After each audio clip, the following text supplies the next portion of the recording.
আমি কিন্তু রেডি হয়ে বের হয়ে পড়লাম অপারেশন সিন্দুর দেখার জন্য। কি বিশ্বাস হচ্ছে না? এই দেখো, দিওয়ালিকে কেন্দ্র করে এই অপারেশন সিন্দুরের থিমটা তৈরি করা হয়েছিল, কিন্তু থিমটা আমার খুবই ভালো লেগেছিল। এই অপারেশন সিন্দুরটা আমরা তো নিজস্ব চোখে দেখিনি, কিন্তু এই থিমের মাধ্যমে ওনারা একটু তুলে ধরার চেষ্টা করেছে। হ্যাঁ, ফোনে দেখেছি, ফোনে আর বাস্তবতা তো অনেক তফাৎ। তো এটা তো সবাই দেখতে চাবে, এটা দেখার জন্য কিন্তু আশেপাশে যত লোক ছিল, দূর দূরান্ত থেকেও লোক এসছিল। শুধু আমিই নয়, লোকের ভিড় দেখো কতটা।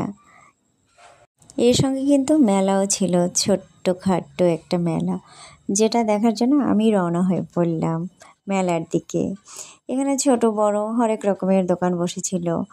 খাবারের দোকান তো থাকবেই, খাবারের দোকান না হলে কি আর হয়? বাঙালি হচ্ছে খাবার প্রিয় মানুষ। আর আমার কাছে সব থেকে ভালো লেগেছে এই জাম্পিং জাপাং, বাচ্চাদের জন্য এটা তো থাকবে। আমি কিন্তু এখানে দাঁড়িয়ে বেশ কিছুটা সময় দেখেছিলাম, কাশ বড়দের জন্য এরকম কিছু একটা থাকতো।